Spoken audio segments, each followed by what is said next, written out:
Good morning, it's day 3. I was able to dig myself out of those 2 holes. Was actually easier than I was afraid of, so it was good. It's overcast, 57 degrees. I can see the ocean at least from here. Maybe you can see if I flip this around. I don't know if you can see out there. But yeah, today's the longest day. It's a 10-hour drive from here down to Mulegé on the Sea of Cortez side. So we'll see how it goes. Okay, that's the Sea of Cortez. I made it to the east coast of the peninsula, and we're heading into Santa Rosalia, I believe is the name of the next town. All right, it's almost 5 o'clock. I made it to Mulegé. I'm heading to the place I'm hoping to stay tonight. So this is a little bit of the, I guess, the center part of the town.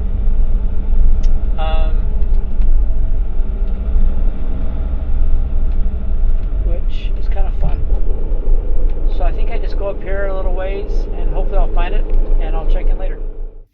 Good morning. It's day 4, I think. It's Thursday. So just spent the night in Mulegé. Actually, it was pretty quiet. I could hear some road noise, but not bad. And but pretty peaceful. Rained some during the night. Rained some yesterday morning around 3:30 also. So I've had some rain. It's looking overcast today. Temperature is 59 degrees. So I'm hoping it warms up a little bit. I can see some blue sky off in the distance, so we'll see what happens. I'll try to show you a little bit as I'm driving out of here. You can see where I'm camped is down by a river. I don't know if I'll try to flip this around, but it's down by a river. So I think Mulegé they consider like a little oasis in that there's, you know, trees and water, some fresh water, and it's kind of pretty. So the plan today, go down just about 25 minutes down the coast to Bahia de Concepcion, and there's some beaches along there that's supposed to be pretty good camping and right on the beach. And the guy that was staying here next, you know, where I'm staying, he said it's pretty crowded down there, but you know, there's spots. So we'll see what we can find. Okay, we're pulling out. Just wanted to kind of let you see a little bit of the surroundings here where I stayed.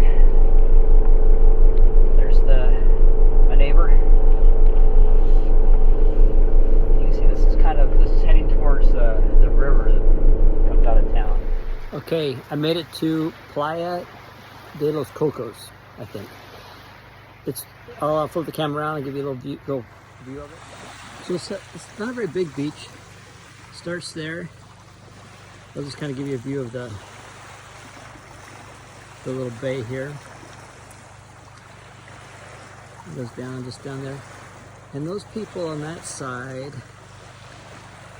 you'll see some that they're set up for like long term. This guy right here even has Christmas decorations up. I think they come down and spend like the whole season down here. But I just inflated a paddleboard. First time ever using it. Second time ever paddleboarding. So we'll see what happens. I thought I'd give you an update on how things are going. So Thursday morning, I left Mulegé, went down to Bahia de Concepcion, and stayed at a beach called Los Cocos. And almost all the beaches I saw on the way down there, and then today, actually, when I left, were pretty full. So a lot of people camping. And one thing I thought was interesting is there's a lot of people that come down and stay for the winter. They say they're here for the season. And a lot from British Columbia. The beach that I was at, there was a few from British Columbia that were there for the whole time, and then a couple from Oregon that some of them have been there already for a couple of months, and they'll stay until it starts to warm up, maybe like March or April, and head out.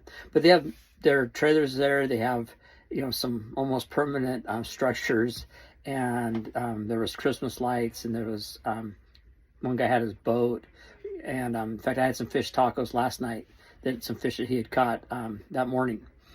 And so just super nice people. The family next to me was from San Luis Obispo.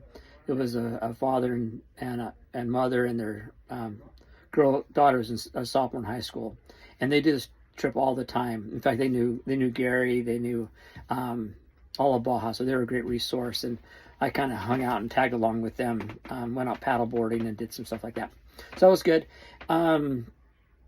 But beautiful beach. I was worried about what I was going to do all day, but it was really pleasant and enjoyable and fun.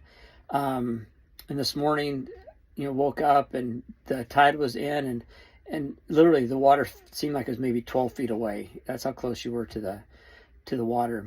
So very beautiful, and I'll include some pictures of that.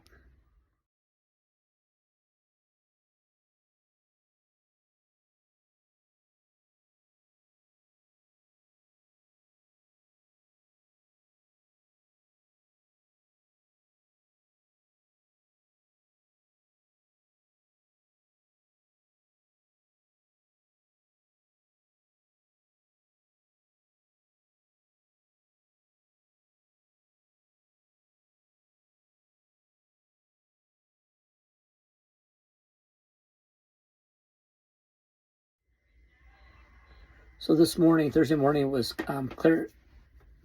Friday morning. Yeah, clear skies. It was sunny. Little cool, but once the sun came out, it warmed right up. And the drive from the Bahia de Concepcion down to La Paz, I thought was really pretty.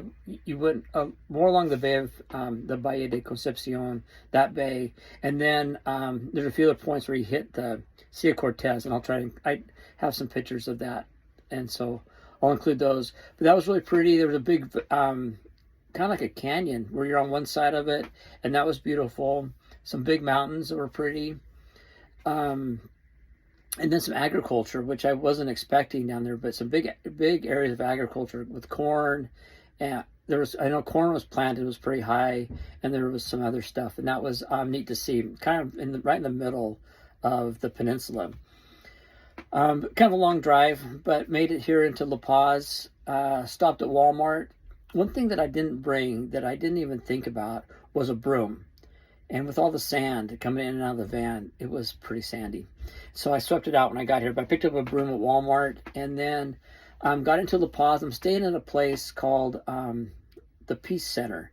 And it's kind of right in La Paz. It's I don't know how big it is. It's maybe half an acre, but it's all walled off. And so right now there's, I'll try to show some pictures maybe if I can later, but there's 2 Volkswagen 4-wheel drive vans, camper vans that look awesome. They're from California and they're here. One of them had lost a clutch, and they said they've been here for like 3 days, I think, getting the clutch fixed. There's I think it's a Class B motorhome on a Sprinter chassis, but wide and bigger. That's from Utah. I haven't met them, but they're here. And then there's a British Columbia family that came in after me in a Sprinter van. And that's it. So 4 vans and a kind of motorhome. And then there's a couple here from Switzerland that they're on a big bicycle tour. So they have no vehicle, just their bicycles. And the wife said that the husband has some infection. So I think they've been here for at least a week, maybe more, maybe 2. I don't know, but they've been here for a while, kind of recuperating from that before they start riding some more. So it's been great to see everybody. Tonight I walked down the Malecon. The boardwalk is about 10 minutes away. So I walked down there and just walked, I think, about to the end of it. So it was maybe 4 miles altogether. And wore my flip-flops, which probably wasn't a good choice. I think I have a few blisters, but it was very pleasant. I was just in shorts and a t-shirt. Tons of people out on bikes, scooters, walking. So it was pretty. That was nice. Now I'm back at the van for the evening, and I'm hoping, it's kind of a long shot, but I'm hoping to go see the whale sharks tomorrow. I didn't know who to contact beforehand, so I saw the boats pulling out this evening, and I talked to them, and one of the women that works for them is checking to see if there's any cancellations or any chance I could get on tomorrow. So I might go down and just kind of, not beg, but just kind of look to see if there's any openings. But if I don't do that, I'll figure out something else to do. All right, have a good night.